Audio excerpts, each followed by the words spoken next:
حضرت انس رضی اللہ تعالیٰ عنہ فرماتے ہیں کہ آپ صلی اللہ علیہ وسلم نے فرمایا، ملک الموت انسانوں کے چہرے پر روزانہ 70 دفعہ دیکھتا ہے۔ جب وہ آدمی ہنستا ہے جس کی طرف ملک الموت بھیجا جاتا ہے تو وہ کہتا ہے، تعجب ہے، میں تو اس کی طرف اس لیے بھیجا گیا ہوں کہ اس کی روح قبض کروں، اور وہ ہنسنے میں لگا ہے۔ پیارے دوستو، واقعی تعجب کی بات ہے، جو آدمی ہر وقت ملک الموت کی نظروں میں ہو، اسے ہنسنے سے کیا کام؟ اسے تو ہر وقت موت کی تیاری اور آخرت کی فکر میں رہنا چاہیے۔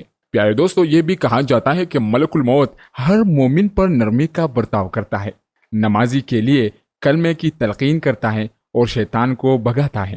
حضرت حارث بن خزرج رحمۃ اللہ علیہ کے باپ ابو الخزرج رضی اللہ تعالیٰ عنہ فرماتے ہیں کہ میں نے رسول اللہ صلی اللہ علیہ وسلم کو اس وقت فرماتے ہوئے سنا جب آپ صلی اللہ علیہ وسلم نے ملک الموت کو ایک انصاری نوجوان کے سر کے پاس بیٹھے ہوئے دیکھا کہ اے ملک الموت، میرے صحابی پہ نرمی کرنا کیونکہ یہ مومن ہے۔ تو ملک الموت نے عرض کیا، آپ اپنے نفس کو خوش اور آنکھوں کو ٹھنڈا کر لے، کیونکہ میں ہر مومن پر نرم ہوں۔ اے محمد صلی اللہ علیہ وسلم، آپ جان لے، میں جب کسی انسان کی روح قبض کرتا ہوں اور کوئی رونے والا دھاڑے مارتا ہے تو میں گھر میں رک جاتا ہوں، اور میرے ساتھ مردہ کی روح بھی ہوتی ہے تو میں کہتا ہوں، اے رونے والے، یہ کیا ہے؟ قسم بخدا ہم نے اس پر کوئی ظلم نہیں کیا، اور نہ ہی پہلے موت دی، اور نہ ہی اس کے مقدر میں سبقت کی ہے۔ اس کی روح قبض کرنے میں ہمارا کوئی قصور نہیں۔ اگر تو تم اللہ کے کیے پر راضی ہو جاؤ تو اجر پاؤ، اور اگر غصے کا اظہار کرو تو گناہگار ٹھہرو اور تکلیف اٹھاؤ۔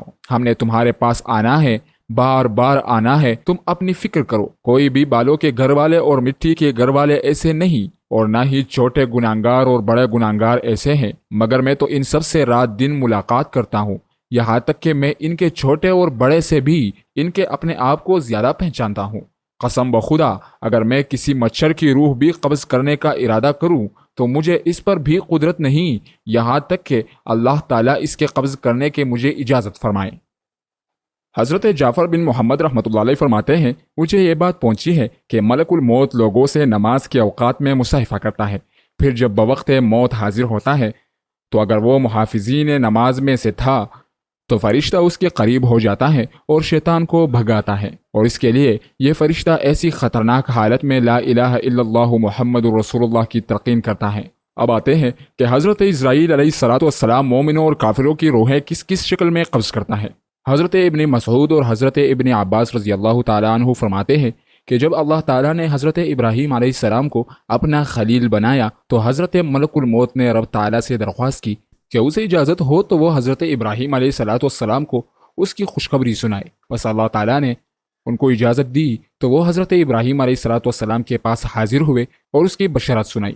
تو حضرت ابراہیم علیہ السلام نے فرمایا الحمدللہ، پھر فرمایا اے ملک الموت، مجھے دکھاؤ کہ تو کفار کی روحیں کس حالت میں قبض کرتا ہے۔ تو انہوں نے عرض کی اے ابراہیم علیہ السلام، آپ اس کی ہمت نہیں رکھتے۔ فرمایا نہیں۔ عرض کیا تو پھر چہرہ ادھر کرے۔ تو انہوں نے اپنا چہرہ ہٹایا، پھر جب دیکھا تو وہ ایک سیاہ فام آدمی کی شکل میں تھے۔ ان کا سر آسمان سے باتیں کر رہا تھا، ان کے منہ سے آگ کے شعلے نکل رہے تھے، اور ان کے جسم کا کوئی بال نہیں تھا، مگر وہ بھی ایک ایسے آدمی کی شکل میں تھا کہ اس کے منہ سے اور کانوں سے آگ کے شعلے نکل رہے تھے۔ یہ شکل دیکھ کر حضرت ابراہیم علیہ السلام پر غشی طاری ہو گئی۔ جب افاقہ ہوا تو ملک الموت پہلی صورت میں آ چکے تھے۔ حضرت ابراہیم علیہ السلام نے فرمایا اے ملک الموت، کسی بھی کافر کو کوئی مصیبت اور غم نہ پہنچے، بس تیری صورت ہی نظر آ جائے تو اس کے گناہوں کی سزا کے لیے یہی کافی ہے۔ اب تو مجھے یہ دکھا کہ تو مومنوں کی روحیں کس حالت میں قبض کرتا ہے۔ عرض کیا کہ اپنا چہرہ ہٹائے۔ تو انہوں نے چہرہ ہٹایا، پھر جو دیکھا تو وہ ایک نوجوان آدمی کی شکل میں تھے جو سفید لباس میں انسانوں میں خوبصورت ترین اور پاکیزہ خوشبو کا مالک ہو۔ تو فرمایا اے ملک الموت، اگر کوئی مومن اپنے موت کے وقت کوئی آنکھوں کی ٹھنڈک اور عزت نہ دیکھے، بس تیری یہ صورت ہی دیکھ لے تو اس کی اطاعت شاعری کے انعام میں یہی کافی ہے۔ معزز دوستو، اب آتے ہیں کہ ملک الموت کو انسان کی موت کی خبر کیسے ہوتی ہے۔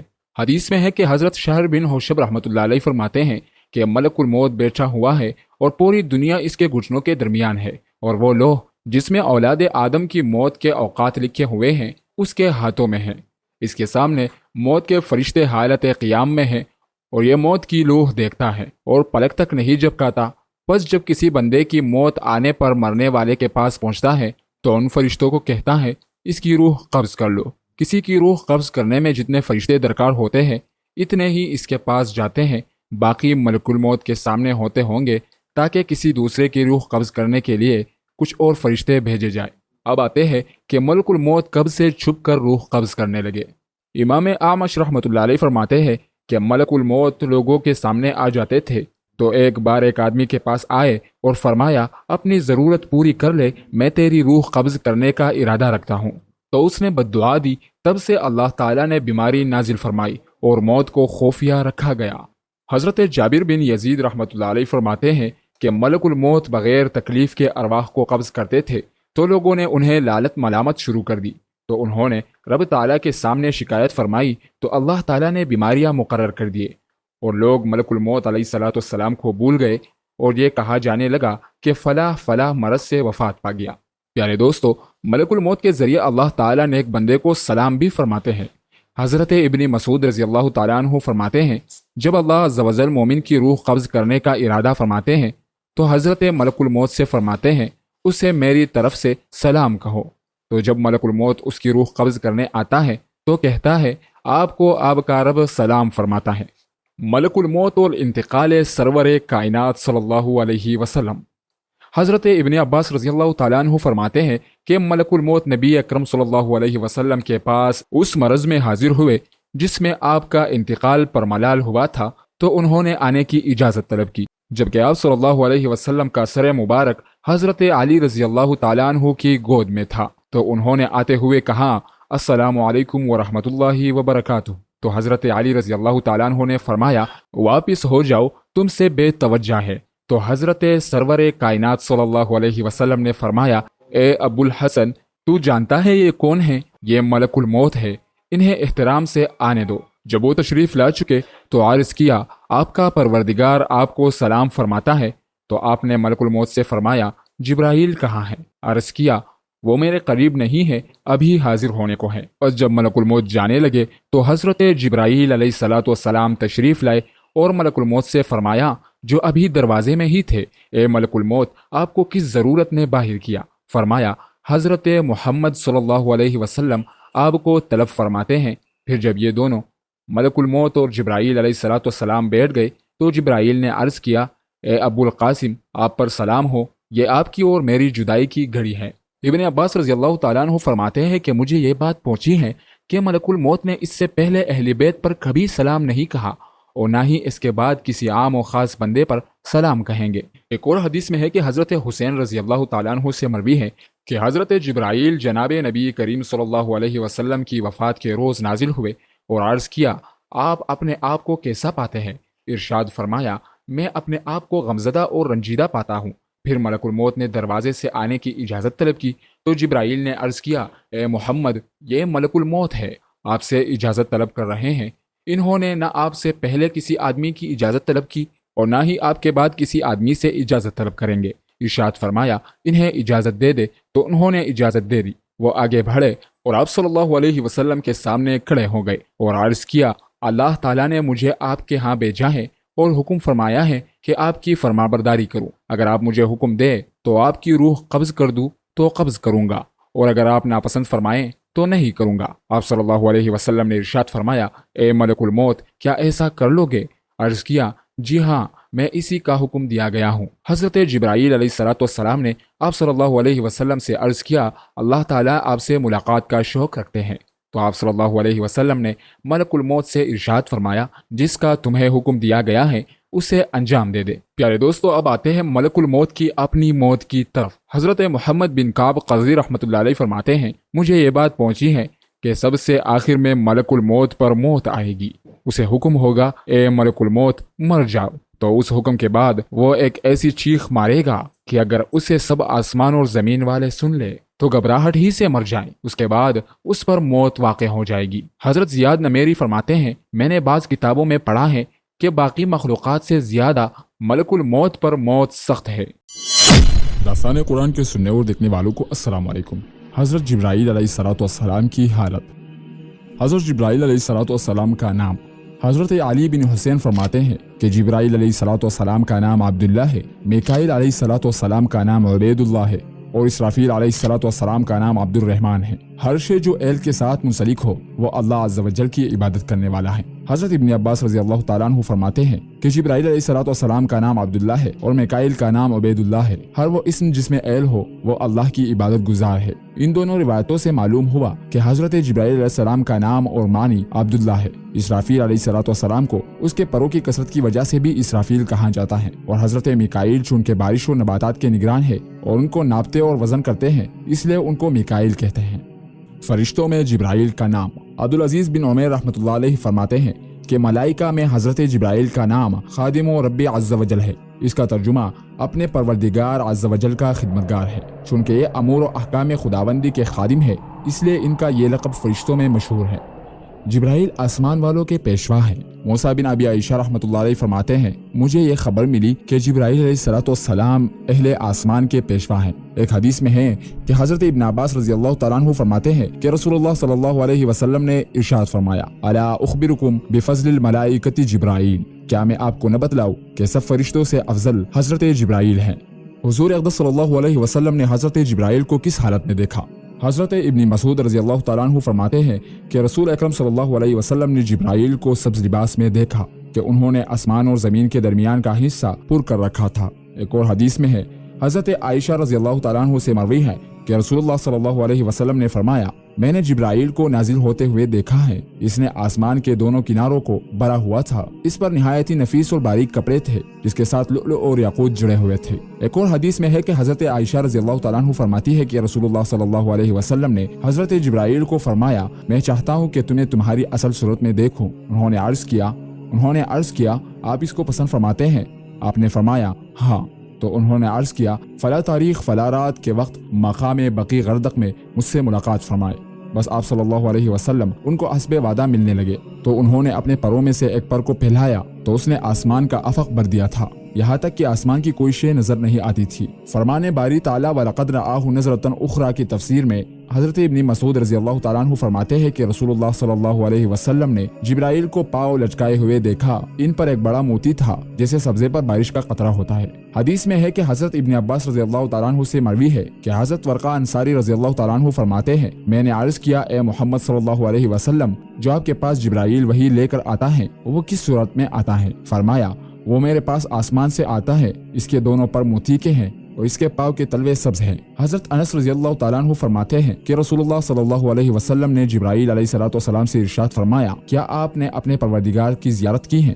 عرض کیا کہ میرے اور اس کے درمیان آگ اور نور کے 70 پردے ہیں، اگر میں ان پردوں میں سے اپنے نزدیک والے پردے کو بھی دیکھوں تو جل جاؤں۔ اس حدیث سے معلوم ہوا کہ حضرت جبرائیل علیہ الصلوۃ والسلام نے اللہ تعالیٰ کی زیارت نہیں کی اور اس کے اور اللہ کے درمیان آگ اور نور کے 70 پردے ہیں۔ حضرت شریح بن عبداللہ رحمۃ اللہ علیہ سے مروی ہے کہ نبی کریم صلی اللہ علیہ وسلم آسمان کی طرف معراج کے موقع پر تشریف لے گئے تو حضرت جبرائیل کو اپنی اصل صورت میں دیکھا جس کے پر زبرجد بڑے موتی اور یاقوت کے قیمتی موتیوں سے جڑے ہوئے تھے۔ آپ نے فرمایا کہ مجھے یہ خیال ہوا کہ اس کے آنکھوں کے درمیانی حصے نے افق آسمان کو پر کر رکھا ہے اور اس سے قبل میں نے اسے مختلف صورتوں میں دیکھا ہے، جبکہ میں نے اسے اکثر طور پر وحیہ کلبی مشہور صحابی کی شکل میں دیکھا ہے اور کبھی کبھی میں نے اسے اس طرح دیکھا ہے جس طرح کوئی آدمی اپنی دوست کو چھلنی کے پیچھے دیکھتا ہے۔ حدیث میں ہے کہ حضرت ابن مسعود رضی اللہ تعالیٰ عنہ فرماتے ہیں کہ رسول اللہ صلی اللہ علیہ وسلم نے حضرت جبرائیل علیہ الصلوۃ والسلام کو اس کی اصل صورت میں 2 دفعہ کے علاوہ کبھی نہیں دیکھا۔ پہلی مرتبہ تو اس وقت دیکھا جب آپ صلی اللہ علیہ وسلم نے اسے خود کو دکھلانے کی خواہش ظاہر کی تو اس نے اپنے آپ کو دکھلایا کہ افق کو پر کیے ہوئے تھا، اور دوسری دفعہ سدرۃ المنتہا کے پاس معراج کی رات میں دیکھا۔ ایک اور حدیث میں ہے کہ حضرت ابن عباس رضی اللہ تعالیٰ عنہ سے مروی ہے کہ نبی کریم صلی اللہ علیہ وسلم نے ارشاد فرمایا حضرت جبرائیل کے دونوں کندھوں کا درمیانی فاصلہ تیز رفتار پرندے کے 500 سال کے سفر کے برابر ہے۔ حضرت ابن عباس رضی اللہ تعالیٰ عنہ سے مروی ہے کہ آن حضرت صلی اللہ علیہ وسلم نے ارشاد فرمایا حضرت جبرائیل علیہ الصلوۃ والسلام کے لؤلؤ موتی کے 600 پر ہیں جن کو اس نے پلایا تھا جیسے مور اپنے پروں کو پھیلاتا ہے۔ اس سے کئی باتیں معلوم ہوئے، ایک یہ کہ جبرائیل علیہ الصلوۃ والسلام کے لؤلؤ موتی کے 600 پر ہیں، دوسری یہ کہ اس نے اپنے پر اس طرح پلائے تھے جس طرح مور اپنے پر پلاتا ہے۔ لؤلؤ ایک قیمتی قسم کا پتھر ہے لیکن حضرت جبرائیل علیہ الصلوۃ والسلام کے یہ پر عالم بالا کے قیمتی لؤلؤ کے ہیں جن کی دنیا میں کوئی مثال نہیں۔ حضرت جبرائیل علیہ السلام کی شکل و صورت۔ حضرت حذیفہ رضی اللہ تعالیٰ عنہ، حضرت ابن جریح اور حضرت فتادہ رحمۃ اللہ علیہ سے مروی ہے کہ جبرائیل علیہ السلام کے دو بڑے بڑے پر ہیں اور اس پر موتیوں سے پوری ہوئی ایک پٹی ہے، اگلے دانت چمکدار ہیں، پیشانی منور ہے، سر کے بال گنگریالے ہیں اور سر مرجان کی طرح ہیں اور مرجان برف کی طرح سفید موتی ہیں اور اس کے دونوں قدم سبزی مائل ہیں۔ حضرت جبرائیل علیہ السلام کا کام۔ حضرت اکرمہ رحمۃ اللہ علیہ فرماتے ہیں کہ جبرائیل علیہ السلام نے فرمایا، مجھے میرا پروردگار کسی کام کے لیے روانہ فرماتا ہے تاکہ میں اسے سر انجام دوں، لیکن اللہ کے حکم کو دیکھتا ہوں کہ اس کی ادائیگی مجھ سے سبقت لے جاتا ہے۔ ایک حدیث میں ہے کہ حضرت وہاب رحمۃ اللہ علیہ فرماتے ہیں کہ مقرب ترین فرشتوں میں حضرت جبرائیل علیہ السلام ہے، پھر میکائیل ہے۔ بس جب اللہ تعالیٰ کسی بندے کا اس کے نیک عمل کی وجہ سے ذکر کرتے ہیں تو فرماتے ہیں فلاں بن فلاں نے میرے فرمانبرداری میں ایسا ایسا عمل کیا ہے۔ پھر میکائیل حضرت جبرائیل علیہ السلام سے پوچھتے ہیں کہ ہمارے رب نے کیا فرمایا، تو وہ کہتے ہیں کہ فلاں ولد فلاں اپنے نیک عمل کی وجہ سے یاد کیا گیا ہے، پھر اس پر اپنی رحمتیں بیچتے ہیں، اللہ کی اس پر رحمتیں ہوں۔ پھر آسمان والوں میں سے جو میکائیل کو دیکھتا ہے تو وہ کہتے ہیں کہ ہمارے رب نے کیا فرمایا ہے، تو وہ کہتا ہے کہ فلاں بن فلاں اپنے نیک عمل کی وجہ سے یاد کیا گیا ہے، پھر اس پر رحمتیں بھیجی گئی ہیں، اللہ کی اس پر رحمتیں ہوں۔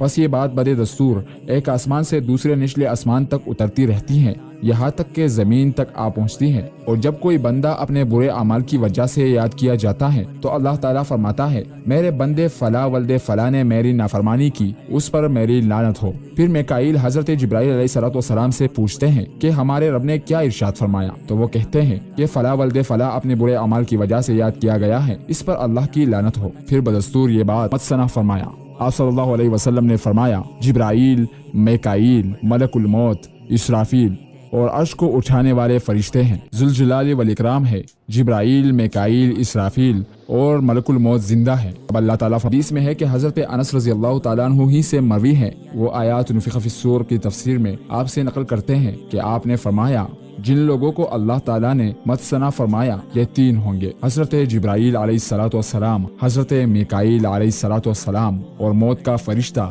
حضرت اسرائیل علیہ السلام۔ بس اللہ تعالیٰ فرمائیں گے جبکہ اس کی ذات بڑی عالم ہے، اے موت کے فرشتے باقی کون بچا ہے؟ تو یہ عرض کرے گا آپ کی باقی رہنے والی کریم ذات بچی ہے اور آپ کا بندہ جبرائیل اور میکائیل اور موت کا فرشتہ۔ تو اللہ تعالیٰ فرمائیں گے کہ میکائیل کی روح نکال لے۔ اس کے بعد اللہ تعالیٰ فرمائیں گے جبکہ وہ سب سے زیادہ جاننے والا ہے، اے ملک الموت کون باقی رہا ہے؟ تو عرض کریں گے آپ کی ذات باقی ہے اور آپ کا بندہ جبرائیل بھی اور ملک الموت بھی۔ تو اللہ تعالیٰ حکم فرمائیں گے کہ جبرائیل کی روح بھی نکال لے۔ پھر اللہ تعالیٰ فرمائیں گے جبکہ وہ سب سے زیادہ علم رکھتا ہے، اے ملک الموت کون باقی بچا ہے؟ تو عرض کریں گے آپ کی باقی رہنے والی کریم ذات باقی ہے اور آپ کا بندہ ملک الموت بھی، جبکہ یہ بھی مرنے والا ہے۔ تو اللہ تعالیٰ فرمائیں گے تو بھی مر جا۔ اس کے بعد اللہ تعالیٰ منادی فرمائیں گے میں نے خلق کی ابتدا کی تھی، پھر میں ہی اس کو دوبارہ لٹاؤں گا۔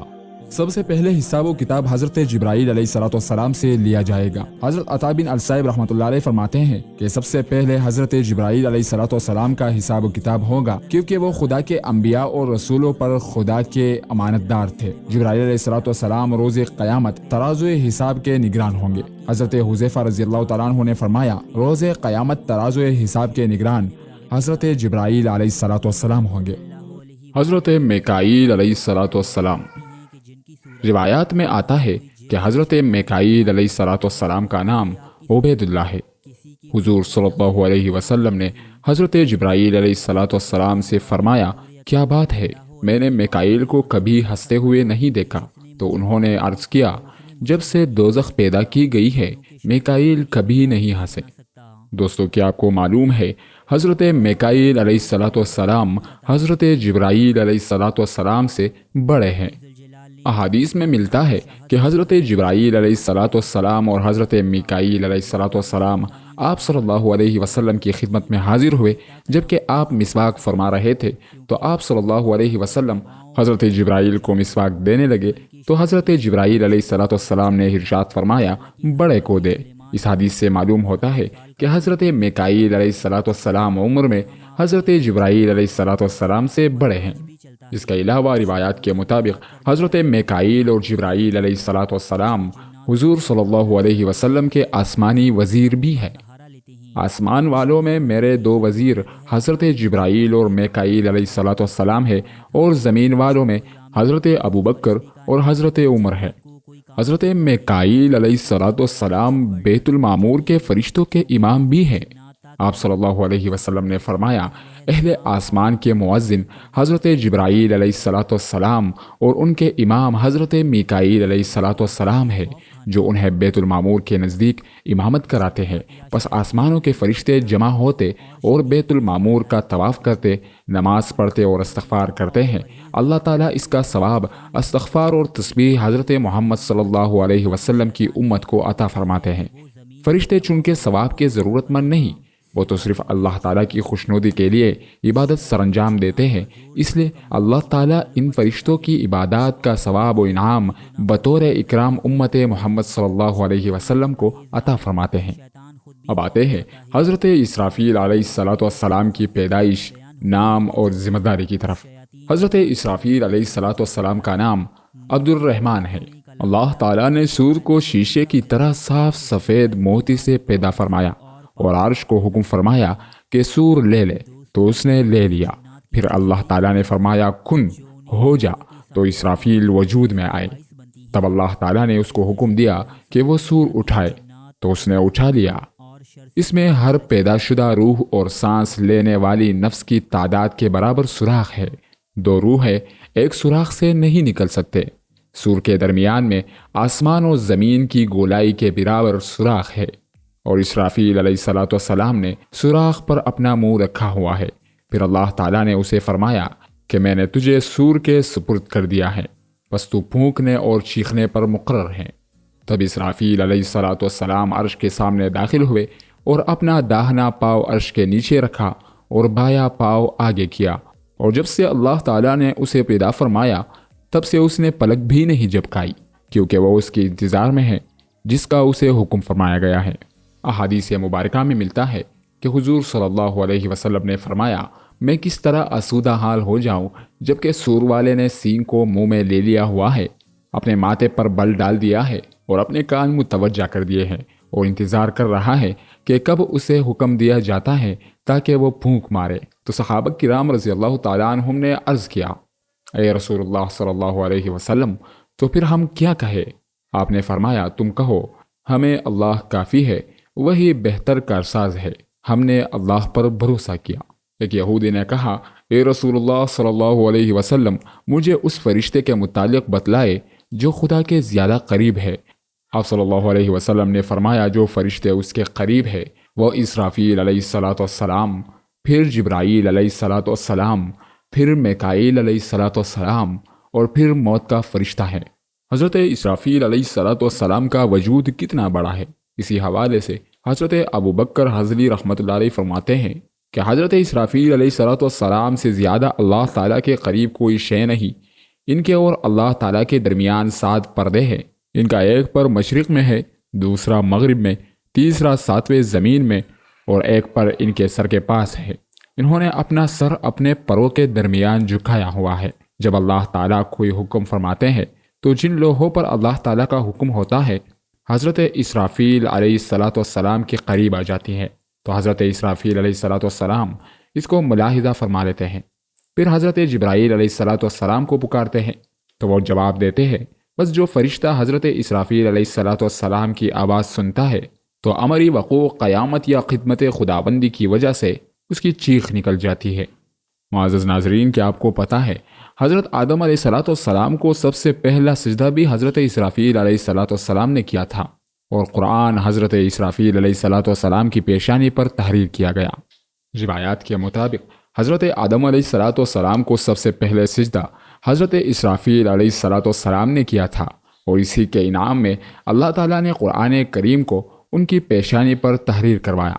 اس کے علاوہ حضرت اسرافیل علیہ الصلاۃ والسلام کے متعلق صحیح کتابوں میں یہ بھی ملتا ہے کہ حضرت جبرائیل و میکائیل کے درمیان حضرت اسرافیل علیہ الصلاۃ والسلام بطور فیصل ہے، یعنی فیصلہ کرنے والا۔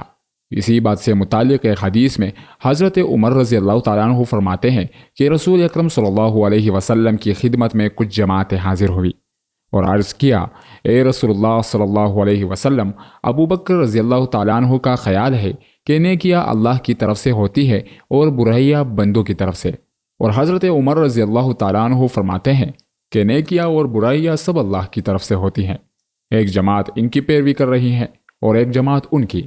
تو رسول اللہ صلی اللہ علیہ وسلم نے ارشاد فرمایا، تمہارے درمیان جبرائیل علیہ الصلاۃ والسلام اور میکائیل علیہ الصلاۃ والسلام کے درمیان حضرت اسرافیل علیہ الصلاۃ والسلام کی طرح فیصلہ کروں گا۔ وہ یہ کہ میکائیل نے ابو بکر جیسی بات کہی تھی اور جبرائیل نے عمر جیسی۔ پس جبرائیل نے میکائیل سے فرمایا، ہم تو ایسے ہیں کہ جب آسمان والوں میں اختلاف ہوتا ہے تو زمین والوں میں اختلاف ہوتا ہے، ہمیں چاہیے کہ ہم اسرافیل علیہ الصلاۃ والسلام کے پاس فیصلہ لے جائے۔ تو وہ اپنا فیصلہ ان کے پاس لے گئے، تو انہوں نے ان دونوں کے درمیان یہ فیصلہ کیا کہ حقیقت تقدیر اچھی ہو یا بری، میٹھی ہو یا کڑوی، سب اللہ کی طرف سے ہیں۔ پھر آپ صلی اللہ علیہ وسلم نے فرمایا، اے ابو بکر، اگر اللہ تعالیٰ ارادہ کرتے کہ نافرمانی نہ ہو تو ابلیس کو پیدا نہ فرماتے۔ تو حضرت ابو بکر رضی اللہ تعالیٰ عنہ نے فرمایا، اللہ اور اس کے رسول نے سچ فرمایا۔ معزز ناظرین، اگر آپ کو ہماری یہ ویڈیو پسند آئی تو اس ویڈیو کو لائک اور شیئر کر دیجیے گا، اور ہمارے اور اپنے چینل داستان قرآن کو ضرور سبسکرائب کیجیے گا۔ اللہ تعالیٰ سے دعا ہے کہ ہمیں اپنی فرمانبرداری اور شکر گزاری کی زندگی گزارنے کی توفیق عطا فرمائے۔ وآخر دعوانا ان الحمد للہ رب العالمین۔